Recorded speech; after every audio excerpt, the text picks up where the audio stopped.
Hello friends, नमस्कार।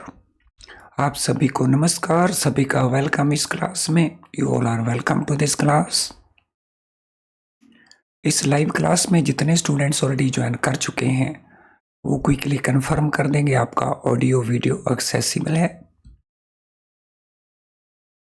Please confirm quickly so that we can start.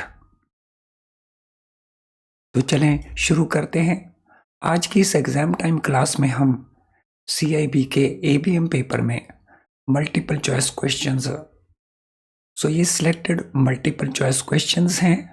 ये वो questions हैं जिन्हें पूछे जाने की पूरी पॉसिबिलिटीज हैं।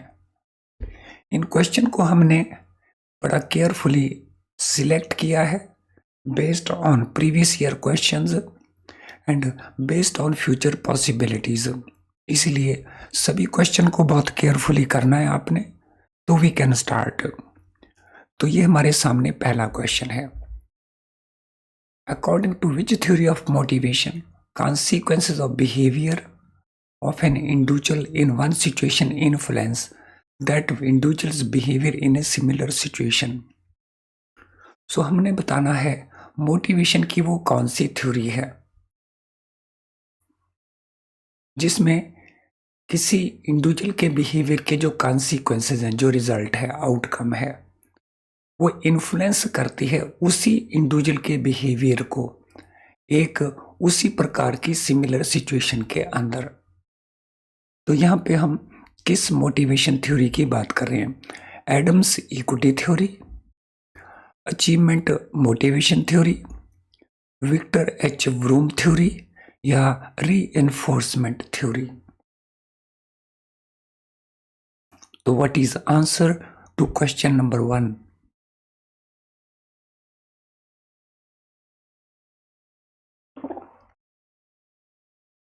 हमारे बिहेवियर के कारण जो उसके कॉन्सिक्वेंसेस होते हैं उसी प्रकार की सिचुएशन के लिए इन्फ्लुएंस हो जाते हैं हमारा बिहेवियर। ये कौन सी थ्योरी मोटिवेशन की है? तो यहाँ पे प्राइमरली बिहेवियर रिपीट हो रहा है, यानी बिहेवियर रीइंफोर्स हो रहा है।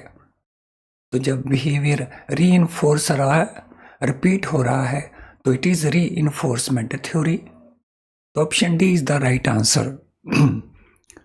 Question number 2, which of the following is most popular and prevalent means to gather feedback from the employees?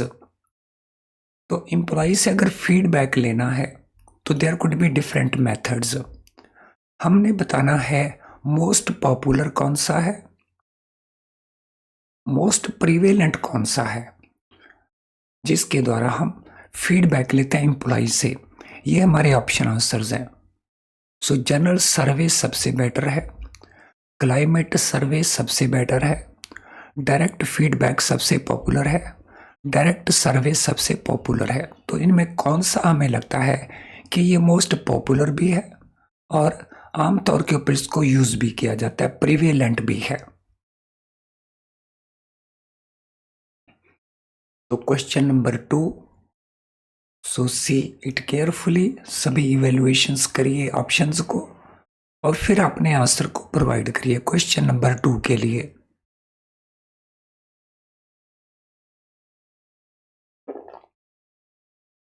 Friend, यहां पे हमारा आंसर रहेगा क्लाइमेट सर्वे। क्लाइमेट सर्वे वो मेथड है एम्प्लॉय से फीडबैक लेने का जो मोस्ट पॉपुलर भी है और प्रिवेलेंट भी है। Question 3, which of the following power base is founded on emotional connect between manager and employee? Different type के पावर बेसिस होते हैं जो मैनेजर्स यूज करते हैं ओवर द एम्प्लॉइज। तो यहां पे हमने आंसर देना है कौन सा वो पावर बेस है जो इमोशनल कनेक्ट के बेसिस के ऊपर फाउंडेड है, यानी जिसका बेस जो है, ये जो पावर मिलती है इमोशनल कनेक्ट से मिलती है। लगातार पावर बेस को लेकर के क्वेश्चन पूछे जा चुके हैं। तो ये कौन सा पावर बेस है? it is reflected power, it is reward power, it is knowledge power और it is charismatic power। तो ये कौन सी पावर है जो मैनेजर के बीच में और एम्प्लॉइज के बीच में काम करती है, जहां पे मैनेजर प्रिवेल अपॉन करता है over the employees?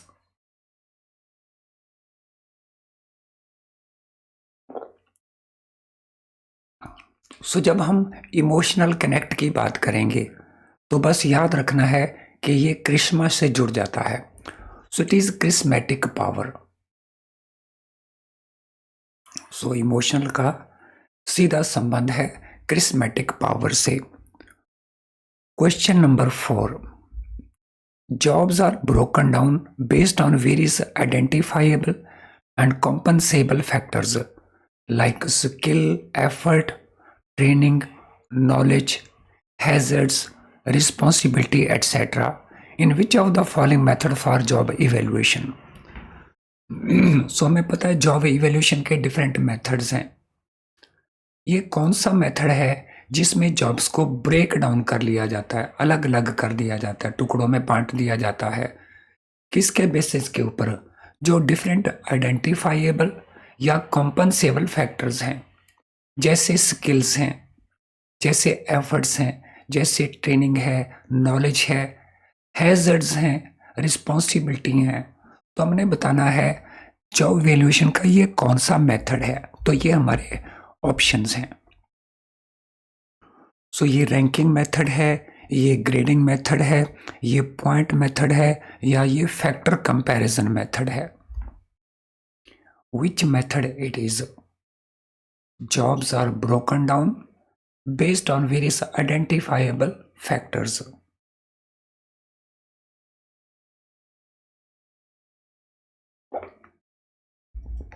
Question number 4, what will be the answer?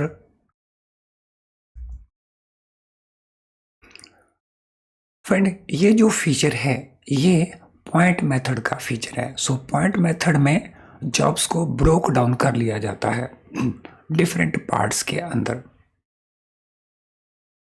और आइडेंटिफाई किया जाता है और कॉम्पनसेट किया जाता है। और वो फैक्टर्स कौन से हैं जो कॉम्पनसेट करने वाले हैं?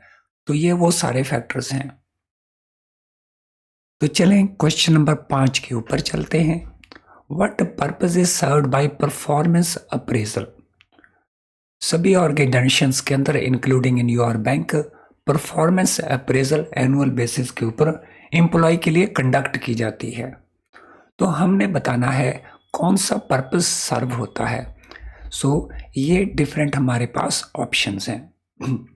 Review of employee performance, taking corrective steps through training, interventions और प्लेसमेंट डिसीजंस, या all the above. What is purpose which is served by performance appraisal? So employee साल भर किस प्रकार से परफॉर्म करता रहा है, उसकी लिमिटेशंस क्या रहीं, उसको गाइड कहाँ करना है, इनको लेकर के परफॉर्मेंस अप्रेजल कंडक्ट किए जाते हैं। तो हमने बताना है वो कौन सा पर्पस सर्व करता है। तो इनको हम एक एक करके इवेल्युएट कर सकते हैं। सो सबसे पहले हमारे पास है एम्प्लॉय की परफॉर्मेंस को रिव्यू करना। Yes, this is one of the purpose, no doubt about it. Taking correct steps through training, अगर कहीं उसकी परफॉर्मेंस के अंदर कोई डिसऑर्डर बन रहा है, उसकी performance according to requirement, according standard नहीं बन रही, तो फिर उसको हम ट्रेनिंग प्रोवाइड करेंगे एज ए करेक्टिव स्टेप। तो ये भी करेक्ट है। इंटरवेंशन और प्लेसमेंट डिसीजंस, तो उसको कहाँ प्लेस करना है, उसको काउंसलिंग करनी है, तो इस प्रकार के जो डिसीजंस हैं वो भी हम इसी के थ्रू लेते हैं। तो this also is the purpose. So that mean option D हमारा करेक्ट आंसर बन जाएगा क्वेश्चन नंबर 5 के लिए। क्वेश्चन नंबर 6, फ्रेंड ये सारे के सारे हमारे HRM मॉड्यूल के क्वेश्चन हैं यहाँ तक, और सारे के सारे ही एकदम इम्पॉर्टेंट हैं। इनमें से कई सारे पास्ट में आ चुके हैं और कईयों के आने की पॉसिबिलिटी है, इसलिए थोड़ा सा बहुत ध्यान से कर लेना इनको। विच of the following is a process of settling goals, exchanging feedback and seeking participation of employees. तो हमने बताना है उस प्रोसेस का नाम जिसमें गोल सेट किया जाएगा, फीडबैक जो है वो एक्सचेंज किया जाएगा, एम्प्लॉय का पार्टिसिपेशन वो इन्वॉल्व किया जाएगा एम्प्लॉय को। हमने बताना है वो कौन सा प्रोसेस है, कौन सा वो मेथड है।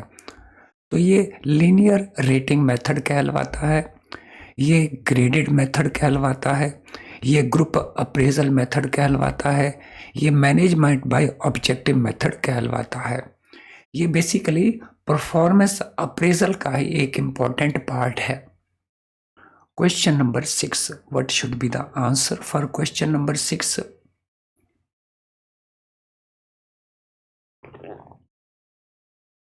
छह नंबर क्वेश्चन में क्या आंसर रहेगा?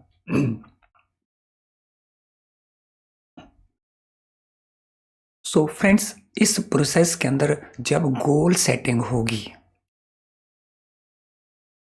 तो between boss means between the senior and subordinate and employee दोनों के बीच में डिस्कशन करके गोल सेटिंग होगी। एम्प्लॉय फीडबैक देगा बॉस को और एम्प्लॉय का पार्टिसिपेशन भी होगा इस सारे प्रोसेस के अंदर। तो इस मेथड को हम कहते हैं मैनेजमेंट बाय ऑब्जेक्टिव्स। तो this method is known as management by objectives. Question number 7 question में जाने से पहले फ्रेंड हमारी वेबसाइट jibcibonline.com, इसके ऊपर CIB के जो कंपलसरी 4 पेपर्स हैं उन सभी के 10 मॉक टेस्ट हमने अपलोड किए हुए हैं। तो दिस मीन काफ़ी सारे आपको क्वेश्चन इसके अंदर मिल जाएंगे और these are free of cost. इनके लिए आपको कुछ भी पे नहीं करना है, you have to simply log in our website. तो वहाँ पे जो मॉक टेस्ट हमारा सेक्शन है मॉक टेस्ट में चले जाना है, तो वहाँ पे आप इनको कर सकते हैं। तो आपको लॉग इन करना पड़ेगा बिकॉज ये ऑनलाइन फैसिलिटी है, ये रियल टाइम के ऊपर आपको अवेलेबल रहेगी। तो दैट मीन हमारा जो टाइम मैनेजमेंट है तो उसको भी हमें इम्प्रूव करने में हेल्प मिलेगी। इसके अलावा जब आप टेस्ट को सबमिट करेंगे तो जितने करेक्ट आंसर्स हैं वो आपको बताए जाएंगे, जो आपके रॉन्ग आंसर्स हैं वो भी आपको बताए जाएंगे। सो रॉन्ग आंसर के केस में करेक्ट आंसर कौन सा है वो भी आपको बताया जाएगा। सो दिस मीन इससे आपकी अच्छी प्रैक्टिस हो सकती है। लेकिन अगर आप इस थोड़े समय के अंदर बेस्ट रिवीजन करना चाहते हैं, अपनी परफॉर्मेंस को इम्प्रूव करना चाहते हैं, तो हमारे वीडियो लेसन्स को यूज़ करिए रिवीजन पर्पस के लिए। तो इससे क्विकली आपका शॉर्ट पीरियड में रिवीजन हो जाएगा। और हमारे केस स्टडी वीडियोस को और PDF क्वेश्चन बैंक को क्वेश्चन इनको यूज़ करिए ताकि आपकी इससे प्रैक्टिस हो जाए और फिर डेफिनेटली ये आपके जो स्कोर है उसको इम्प्रूव करने के लिए आपकी ज़रूर हेल्प करेगा। ये हमारी दूसरी वेबसाइट के ऊपर है, हमने दोनों ही वेबसाइट का लिंक इस वीडियो के डिस्क्रिप्शन में दे रखा है। तो इनको यूज़ करिए और इनकी कॉस्ट भी बहुत थोड़ी सी है, it is not very high cost, बहुत थोड़ी प्राइस है। जब आप यहाँ वेबसाइट में जाके देखेंगे इंडिविजुअल कोर्स को तो वहीं सारी डिटेल्स आपको प्रोवाइडेड हैं। तो इस थोड़े समय बचे में आप इनका बेनिफिट लीजिए। चलो अब हम चलते हैं नेक्स्ट क्वेश्चन के ऊपर। Question number 7, the most common response to any situation of conflict. तो कन्फ्लिक्ट की कोई भी सिचुएशन हो तो मोस्ट कॉमन जो रिस्पॉन्स उसमें रहती है वो क्या रहती हैं? फ्लाइट और फाइट रिस्पॉन्स, रन अवे और avoid the situation at all cost response, battle it out and definitely sort it out. तो मोस्ट कॉमन रिस्पॉन्स क्या रहती है, ये हमने इसमें से आंसर देना है। ये हमारे ऑप्शन आंसर्स हैं। सो देखिए क्वेश्चन नंबर 7 क्या आंसर बनेगा?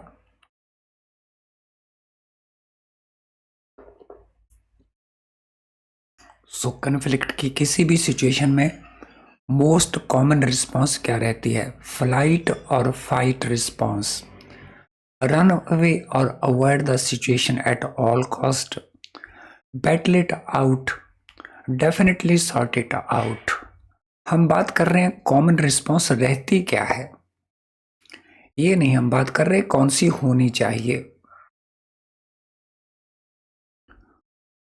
सो जो मोस्ट कॉमन रहती हैं उनमें फ्लाइट और फाइट रिस्पॉन्स रहती है, नो डाउट अबाउट इट। उसमें रन अवे और अवॉइड सिचुएशन भी बनी रहती है, उसमें बैटल इट आउट सिचुएशन भी बनती है। सो डेफिनेटली सॉर्ट आउट ये रिलेटिवली थोड़ा कम बनती है कि यस किसी ना किसी केस में हमने इसको सॉर्ट आउट करना है, तो ये रिलेटिवली कम बनती है, ये कम कॉमन है क्योंकि इसमें काफ़ी सारा टाइम स्पेंड होता है, काफ़ी एफर्ट की ज़रूरत है, और बाकी जो रिस्पॉन्सेज हैं उनमें बहुत एफर्ट की ज़रूरत नहीं है। इसीलिए आमतौर के ऊपर हम इन पहली 3 अप्रोचेस आप पाएंगे कन्फ्लिक्ट रेजोल्यूशन में, सिचुएशन में वही हैपन होता है। और जो नंबर 4 है ये कन्फ्लिक्ट रेजोल्यूशन का सिचुएशन बनता है। Question number 8, organizational conflict is a disagreement between groups or employees regarding work related issues। अगर हम कन्फ्लिक्ट ऑर्गेनाइजेशन के अंदर बात करें तो ऑर्गेनाइजेशन में जो भी कन्फ्लिक्ट हैं वो डिसएग्रीमेंट के कारण होते हैं। सो डिसएग्रीमेंट किन के बीच में होता है, ग्रुप्स के बीच में, एम्प्लॉयज के बीच में, किसको लेकर के, वर्क रिलेटेड इश्यूज को लेकर के।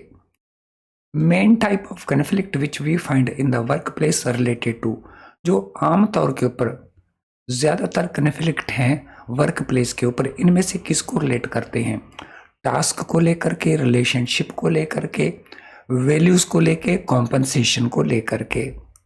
ये हमारे ऑप्शन आंसर्स हैं।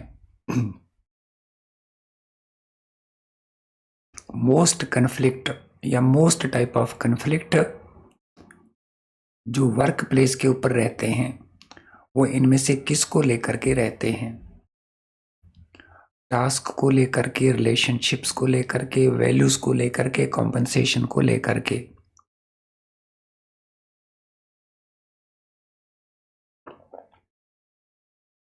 क्वेश्चन नंबर 8, पॉइंट ये रहते हैं टास्क के चलते, मुझे काम ये नहीं करना, मुझे ये काम पसंद नहीं है, मेरा वर्कलोड ज़्यादा है, रिलेशनशिप को लेकर के, इंटरपर्सनल रिलेशंस, वैल्यूज़ को लेकर के, मेरा बिलीफ ये है, उसका बिलीफ ये है, कॉम्पनसेशन को लेकर के तो तकरीबन फिक्स्ड रहता है, तो इसके कारण कन्फ्लिक्ट नहीं होते या कन्फ्लिक्ट बहुत ही कम होते हैं।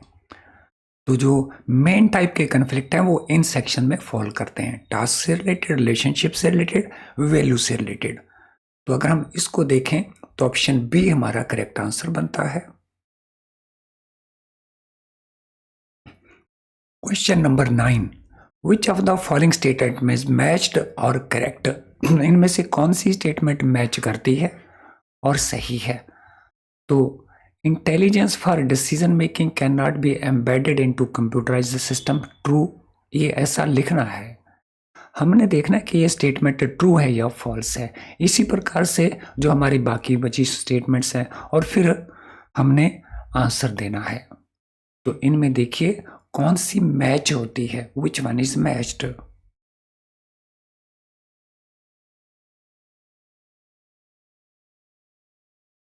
Which one is matched? Intelligence for decision making cannot be embedded into computerized system. So decision making को लेकर के जो इंटेलिजेंस है वो हम कंप्यूटर सिस्टम में नहीं डाल सकते। दूसरा, computerised database allows only 1 person to access it at a time. जो कंप्यूटराइज्ड डेटाबेस है वो केवल एक पर्सन को अलाउ करता है at one point of time. तो यहाँ पे लिखा है कि ये ट्रू है, तो एक को नहीं, वो तो अनेक लोगों को करता है, तो ये हमारा गलत हुआ। Decision based on computerised data can improve objectivity. तो जो भी डिसीजन हम लेंगे कंप्यूटराइज्ड डेटा के बेसिस के ऊपर, तो हमारी जो ऑब्जेक्टिविटी है वो इम्प्रूव हो सकती है। ये तो करेक्ट स्टेटमेंट है। HR information system can be used for taking vital decision relating to individual employees. False. जो HR information system है उसमें जो भी डेटा इंफॉर्मेशन अवेलेबल रहती है इंडिविजुअल एम्प्लॉय को लेकर के हम इंपॉर्टेंट डिसीजंस ले सकते हैं। ये तो ट्रू स्टेटमेंट है।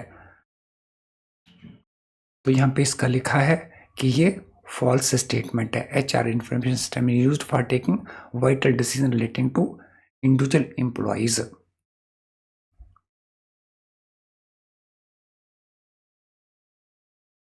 इन सभी स्टेटमेंट को रिव्यू कर लेते हैं एक बार। Intelligence for decision making can not be embedded into computerized system. True. And ये एम्बेड की जा सकती है, डाली जा सकती है। इन आर्टिफिशियल इंटेलिजेंस उसका एक एग्जाम्पल है। तो ये स्टेटमेंट हमारी गलत हो गई। ये स्टेटमेंट ऑलरेडी हमारी गलत हम कर चुके हैं डिसाइड। ये स्टेटमेंट हमारी ट्रू है। और HR information system individual employee को लेकर के नहीं, एम्प्लॉय ऑन द होल उसको लेकर के तो हमें वाइटल डिसीजन लेने में हेल्प करेगा, नॉट फॉर इंडिविजुअल एम्प्लॉय। तो ये स्टेटमेंट में हमारी फॉल्स होगी। So that mean option C is the right answer. Question number 10, which of the following statement is not correct regarding importance of credit? So credit की अपनी एक importance है। तो यहाँ कुछ कुछ स्टेटमेंट्स दे रखी हैं, हमने बताना है कौन सी स्टेटमेंट सही नहीं है, विच इज नॉट करेक्ट। तो ये हमारे ऑप्शन आंसर्स हैं। सो इनको रीड करके हम बताएंगे कौन सा ऑप्शन करेक्ट नहीं है। एक एक करके सभी को देख लेते हैं और फिर डिसाइड कर सकते हैं। Credit enables consumers to spend more than what they would have spent otherwise. So loan जो है, क्रेडिट जो है वो कंज्यूमर्स को हेल्प करता है कि वो ज़्यादा स्पेंड कर सकें, उससे ज़्यादा जो अदरवाइज वो स्पेंड नहीं कर पाते। सो अगर उनके पास क्रेडिट ना हो तो वो कम स्पेंड कर पाएंगे, अगर उनको क्रेडिट मिल जाए तो फिर वो ज़्यादा स्पेंड कर पाएंगे। तो ये तो करेक्ट स्टेटमेंट हो गई। Increased demand induces producers to produce more and leads to increase in GDP.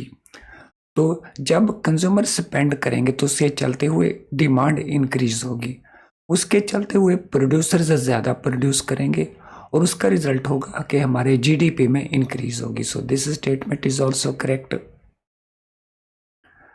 Excessive availability of a credit for unproductive purpose does not affect inflationary pressure in any manner. अगर credit की availability excessive है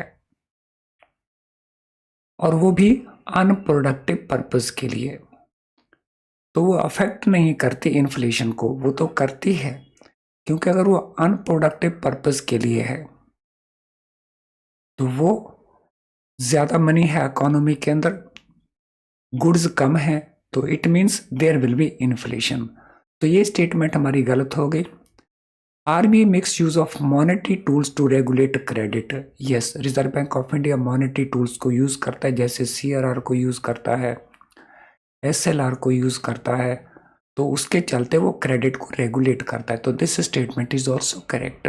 तो option C हमारा answer बन गया, क्योंकि हमने answer देना था which is not correct. Question 11. Which of the following is part of loan delivery process in the bank? So bank का लोन डिलीवरी प्रोसेस होता है, उसके डिफरेंट कंपोनेंट्स होते हैं, उसके डिफरेंट पार्ट्स होते हैं। हमने बताना है इनमें से कौन सा उस प्रोसेस का पार्ट है। Documentation only, documentation and creation of charge over securities only, documentation creation of charge over securities and method of delivery only, documentation creation of charge over securities, method of delivery and procedure of disbursement। तो आपको कौन सा लगता है कि हमारे delivery process का part है? Question number 11।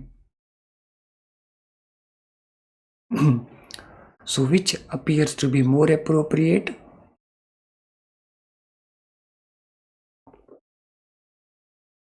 So यहाँ पे केवल डॉक्यूमेंटेशन था, यहाँ डॉक्यूमेंटेशन के साथ क्रिएशन ऑफ चार्ज भी ऐड हो गया, यहाँ डॉक्यूमेंटेशन क्रिएशन ऑफ चार्ज के साथ साथ मेथड ऑफ डिलीवरी भी ऐड हो गया, यहाँ documentation creation of charge, method of delivery और उसके साथ डिसबर्समेंट का प्रोसीजर भी ऐड हो गया।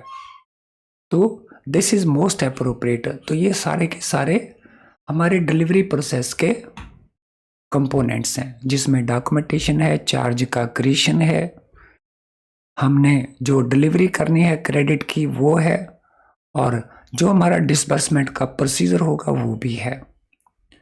Next question, in a small enterprise the investment in plant and machinery और equipment is restricted to what amount according to revised provision of MSME Development Act applicable from 1/7/2020.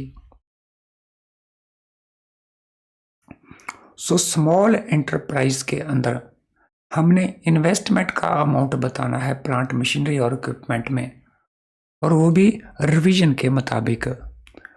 तो these are different options, देखिए इनमें से कौन सा correct बनता है।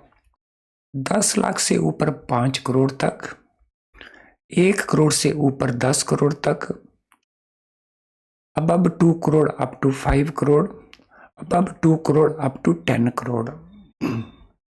Small enterprise के लिए, स्मॉल एंटरप्राइज के लिए जो रिवाइज्ड वर्जन है उसके मुताबिक 1 करोड़ से ऊपर 10 करोड़ तक, तो मैक्सिमम 10 करोड़। तो उसके हिसाब से ऑप्शन बी हमारा करेक्ट आंसर है। 1 करोड़ से जो नीचे होगा वो माइक्रो रहेगा, और 10 करोड़ से जो ज्यादा होगा वो मीडियम रहेगा। So between 1 crore and up to 10 crore, between more than 1 crore up to 10 crore, because 1 crore तक माइक्रो में जाएगा। 1 करोड़ से ऊपर जब होगा तो वो स्मॉल में जाएगा। Question 13, as per priority sector lending guidelines of RBI, loans to individual for educational purpose including vocational course not exceeding what amount will be considered as eligible for priority sector classification.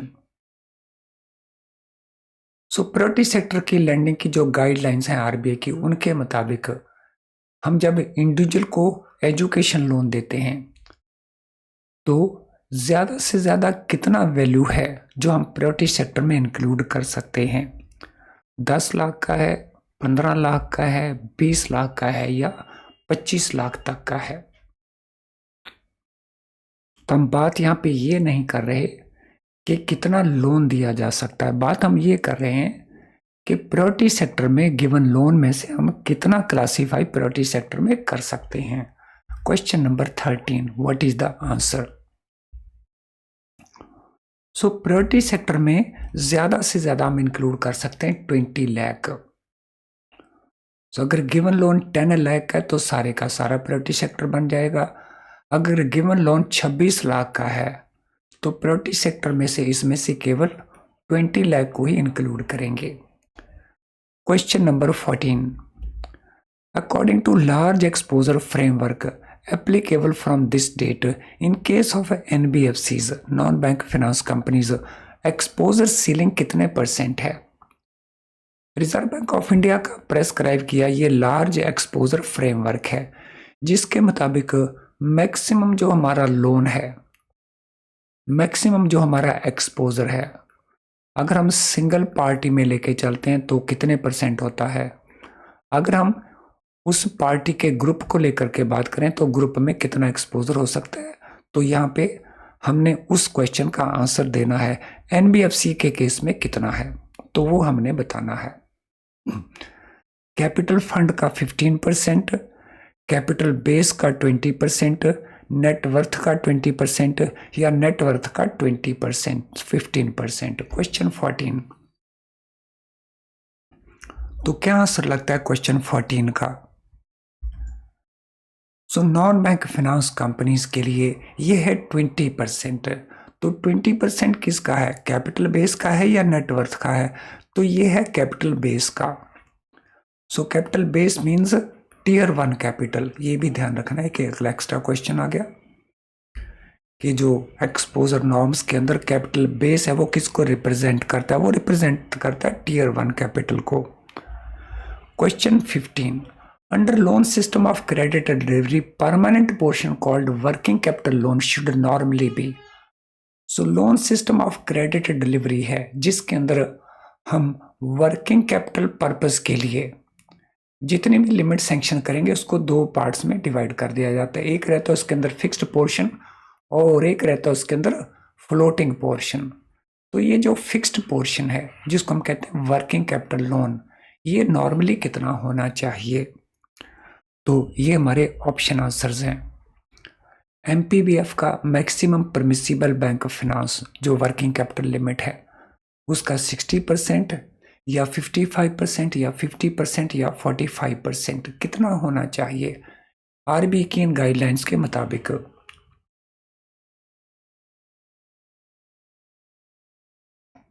So how much it is? So it should be 60% of MPBF. तो अगर हमने fund based working capital limits let us से 200 करोड़ की दी हैं, तो इस 200 करोड़ में 120 crore fixed portion होगा और 80 करोड़ ये होगा फ्लोटिंग पोर्शन। यानी इसमें फ्लक्चुएशंस आती रहेंगी बैलेंस में, लेकिन इसमें बैलेंस फिक्स्ड रहेगा। Question 16, where a borrower wants to transfer his loan account from one bank to another bank, existing bank should give consent or otherwise within how much period according to fair practice code for bankers?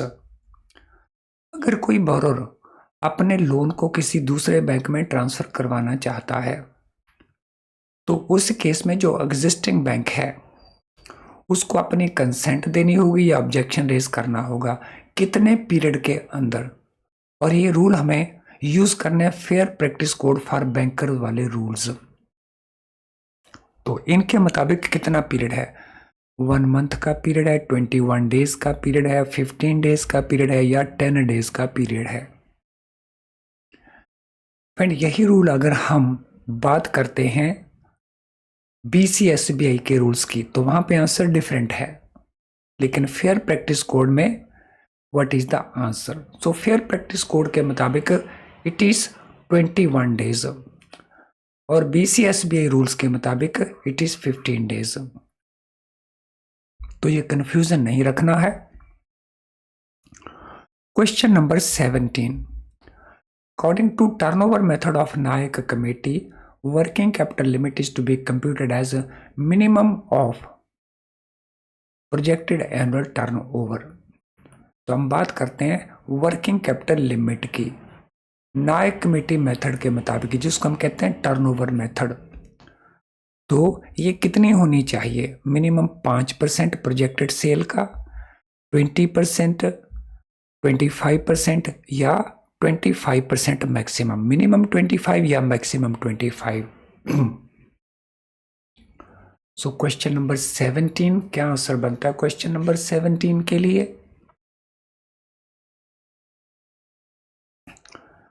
So Nayak committee में हमने 3 चीजों का ध्यान रखना है।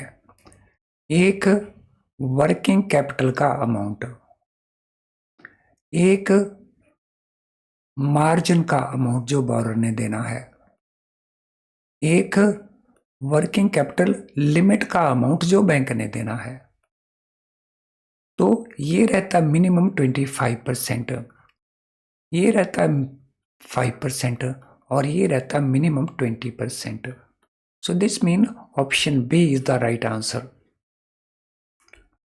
तो some time हम working capital को वर्किंग कैपिटल लिमिट को कंफ्यूज कर लेते हैं, तो उसके कारण हमारा आंसर गलत भी हो सकता है। In the balance sheet of a firm the notes related to those facts are included that do not find place in the accounting statement. So ये किसके कारण होता है? सो किसी भी कंपनी की बैलेंस शीट में कुछ ऐसे फैक्ट, कुछ ऐसे भी नोट्स हम देते हैं जिसमें हम उन फैक्ट को इंक्लूड करते हैं जो अकाउंटिंग स्टेटमेंट में नहीं आते, यानी बैलेंस शीट का पार्ट नहीं बनते हैं। ये किसके चलते हैं? Convention of materiality, convention of conservatism, convention of accounting of full disclosures या convention of consistency. So balance sheet के अंदर हम नोट्स की फॉर्म में कुछ ऐसी इंफॉर्मेशन भी डाल देते हैं जो अकाउंटिंग स्टेटमेंट में नहीं मिलेगी हमें, लेकिन इन नोट्स में वो मिल जाएगी। इनमें से किसके चलते हम ऐसा करते हैं? तो ऐसा हम करते हैं accounting of full disclosure convention के चलते। तो हमने पूरी जानकारी देनी है ट्रांसपेरेंट बनाने के लिए, तो इस कन्वेंशन को फॉलो किया जाता है, ऑप्शन सी। फ्रेंड्स, सारे के सारे क्वेश्चन अभी तक बहुत इंपॉर्टेंट है। अभी जो हम आगे डिस्कस करेंगे वो भी बहुत इंपॉर्टेंट है, लेकिन उससे पहले अगर आपने सेशन को अभी तक लाइक नहीं किया और लाइक कर देते हैं तो YouTube और बहुत सारे स्टूडेंट्स को इस सेशन को पहुंचाने की कोशिश करता है आर्टिफिशियल इंटेलिजेंस यूज करके। तो अगर आपने लाइक अभी तक नहीं किया तो we can help other students, तो लाइक कर दीजिए क्विकली। और आप इसके लिंक को अगर शेयर कर देते हैं अपने सोशल मीडिया अकाउंट के ऊपर तो ये सेशन और बहुत सारे स्टूडेंट तक चला जाएगा। और चैनल अगर आपने अभी तक सब्सक्राइब नहीं किया है तो चैनल को सब्सक्राइब कर ले, लेकिन साथ में बेल आइकन को पुश करना ना भूलें। तो जब आप बेल आइकन को पुश करेंगे तो हमारे सारे नोटिफिकेशन आपको ऑन टाइम मिलते रहेंगे, तो आप हमारे किसी सेशन को मिस नहीं करेंगे। तो कर दीजिए, हम चलते हैं अगले क्वेश्चन के ऊपर। Which of the following is not part of secured loan raise by a company? अगर कोई कंपनी सिक्योर्ड लोन रेज करती है तो सिक्योर्ड लोन में इनमें कौन सा पार्ट नहीं होगा? Which is not part of secured loan? Inter corporate boring, debentures, term loan from bank, term loan from financial institution. तो हमने बताना है इनमें कौन सा सिक्योर्ड लोन नहीं है। अगर वो दूसरी कंपनी से बोरिंग करती है, अगर वो डिबेंचर्स के थ्रू बोरिंग करती है, अगर वो बैंक से टर्म लोन लेती है, अगर वो फाइनेंशियल इंस्टीट्यूशन से टर्म लोन लेती है। क्वेश्चन 19 क्या आंसर बनता है?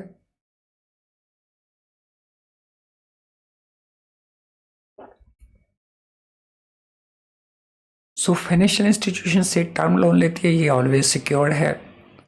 बैंकों से टर्म लोन लेती है, ये ऑलवेज सिक्योर्ड है। डिबेंचर्स के द्वारा पैसा पब्लिक से रेज करते हैं क्योंकि ये पैसा पब्लिक से लिया जाता है, तो ये भी सिक्योर्ड है। लेकिन जो इंटर कॉर्पोरेट बोरिंग है ये सिक्योर्ड नहीं होती, ये प्राइमरली क्रेडिट रेटिंग के बेसिस के ऊपर चलती है, रिलेशनशिप के बेस के ऊपर चलती है। या तो ऑप्शन ए जो है हमारा आंसर है, ये इज नॉट सिक्योर्ड। तो लास्ट क्वेश्चन हमारा नंबर 20 है। Decline in liability of firm over a period of 1 year means, अगर किसी फर्म की लाइबिलिटीज डिक्लाइन करती हैं 1 साल के पीरियड में, यानी पिछले साल उसकी जो लाइबिलिटीज थी कुछ और थी, इस साल लाइबिलिटीज कम हो गई, तो इसका मीनिंग क्या है? तो ये हमारे पास 4 स्टेटमेंट्स हैं। देखिए इनमें कौन सी स्टेटमेंट करेक्ट बनती है। तो क्या इसको सोर्स ऑफ फंड्स मानेंगे, क्या इसको यूज ऑफ फंड्स मानेंगे, क्या इसको मूवमेंट ऑफ फंड्स मानेंगे, या इसको फंड्स फ्लो स्टेटमेंट कहेंगे? तो इसका मीनिंग क्या है? अगर डिक्लाइन होता है लायबिलिटीज में तो फ्रेंड इसका मीनिंग है कि यहाँ पे फंड्स यूज हो गए हैं। तो जब लायबिलिटीज इंक्रीज करेंगी तो वो फंड्स का सोर्स होती हैं, और लायबिलिटी जब डिक्रीज करेंगी तो वो फंड्स का यूज होती हैं। चलिए आज के सेशन को अब हम यहीं पे वाइंड अप करेंगे। इस प्रकार के और सेशन भी हमने कंडक्ट किए, उनके भी वीडियो वॉच करिए, बेनिफिट लीजिए, और भी आगे सेशन करेंगे हम, तो उनका भी बेनिफिट लेते रहना। तो चलें अब वाइंड अप करते हैं। Thank you friends and all the best.